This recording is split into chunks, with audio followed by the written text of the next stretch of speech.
हर हर महादेव। आज हम सुनेंगे श्रावण माह महात्म्य का तीसरा अध्याय, जिसमें श्रावण माह में की जाने वाली भगवान शिव की लक्ष्य पूजा का वर्णन है। सनत कुमार बोले, हे भगवान, आपने श्रावण मासों का संक्षिप्त वर्णन किया है। हे स्वामिन, इससे हमारी तृप्ति नहीं हो रही है, अतः आप कृपा करके विस्तार से वर्णन करें, जिसे सुनकर हे सुरेश्वर मैं कृतज्ञ हो जाऊं।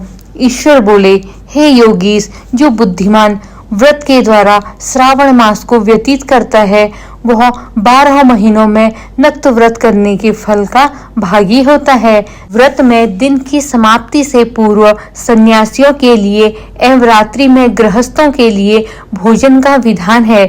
उसमें सूर्यास्त के बाद की 3 घड़ियों को छोड़कर नक्त भोजन का समय होता है। सूर्य के अस्त होने के पश्चात 3 घड़ी संध्या काल होता है। संध्या वेला में आहार, मैथुन, निद्रा और चौथा स्वाध्याय, इन चारों कर्मों का त्याग कर देना चाहिए। गृहस्थ और यति के भेद से उनकी व्यवस्था के विषय में मुझसे सुनिए। सूर्य के मंद पड़ जाने पर जब अपनी छाया अपने शरीर से दुगनी हो जाए, उस समय के भोजन को यति के लिए नक्त भोजन कहा गया है। रात्रि भोजन उनके लिए नक्त भोजन नहीं होता। तारों के दृष्टिगत होने पर विद्वानों ने गृहस्थ के लिए नक्त कहा गया है।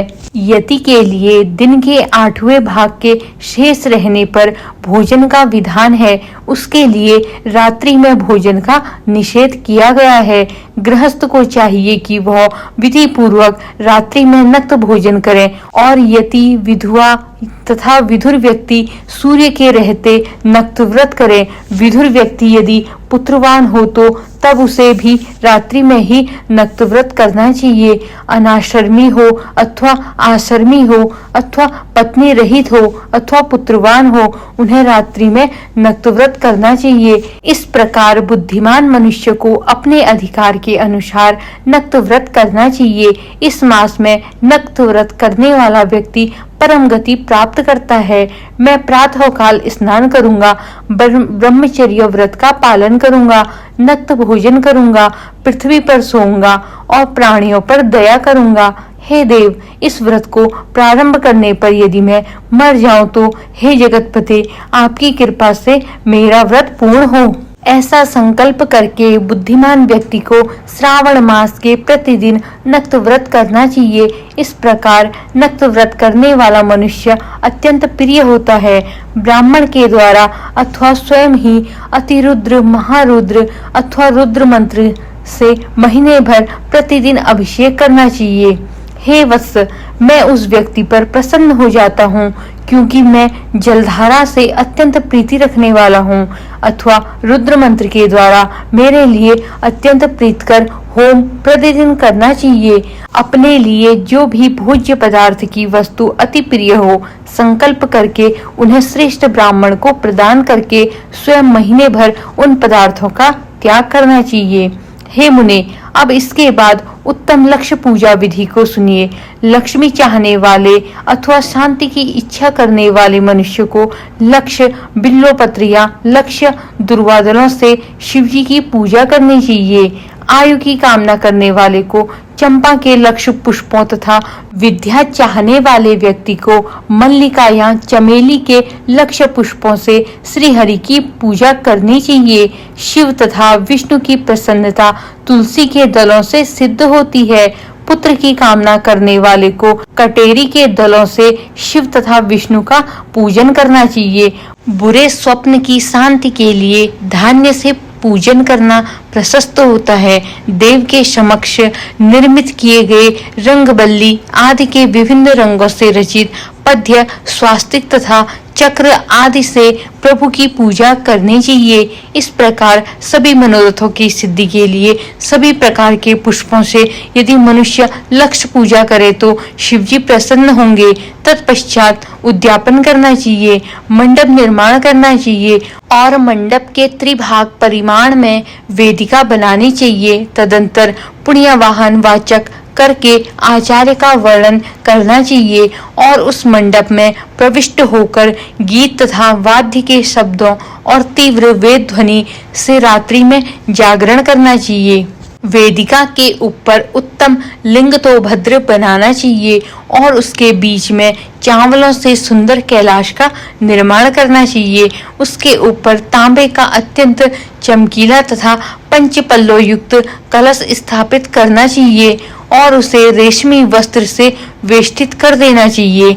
उसके ऊपर पार्वती पति शिव की सुवर्णमय प्रतिमा स्थापित करनी चाहिए।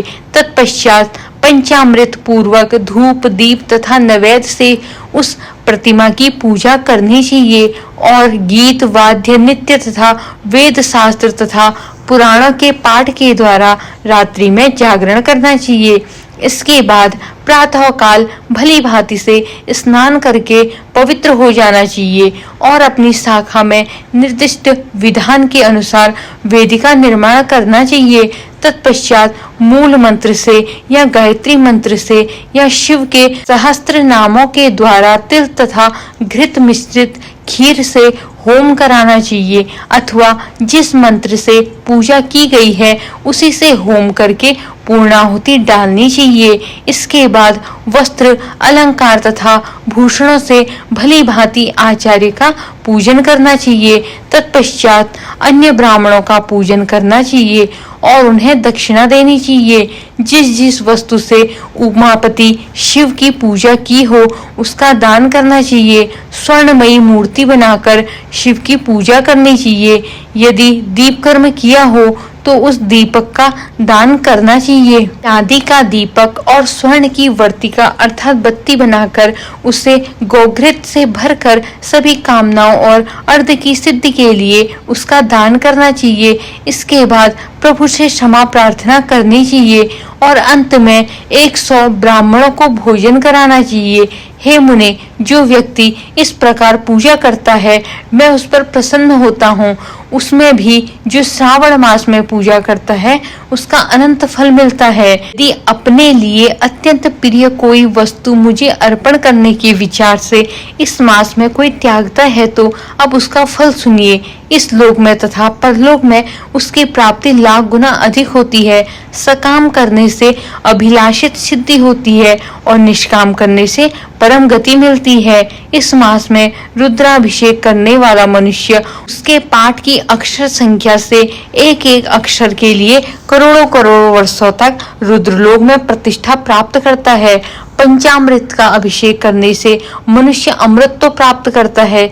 इस मास में जो मनुष्य भूमि पर शयन करता है उसका फल भी मुझसे सुनिए। हे दिश्रेष्ठ, वह मनुष्य 9 प्रकार के रत्नों से जड़ी हुई सुंदर वस्त्र से आच्छादित बिछे हुए कोमल गद्दे से सुशोभित देश तकियों से युक्त रम्य स्त्रियों से विभूषित रत्न निर्मित दीपों से मंडित तथा अत्यंत मृदु और गरुणाकार प्रवाल मणि निर्मित अथवा हाथी दांत की बनी हुई अथवा चंदन की बनी हुई उत्तम तथा शुभ शैया प्राप्त करता है।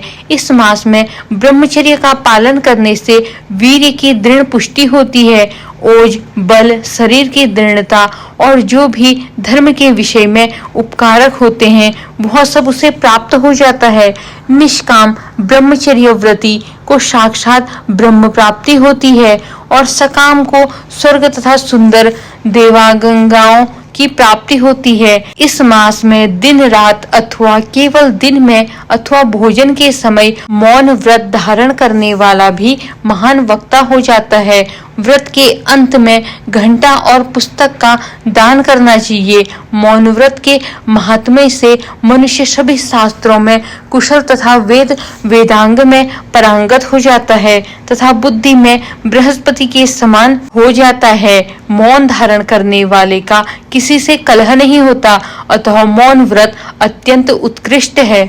इस प्रकार श्री स्कंद पुराण के अंतर्गत ईश्वर सनतो कुमार संवाद में श्रावण मास महात्म्य में नक्त व्रत, लक्ष्य पूजा, भूमि शयन, मौनादि व्रत कथन नामक 3रा अध्याय पूर्ण हुआ। बोलिए हर हर महादेव। धन्यवाद दोस्तों।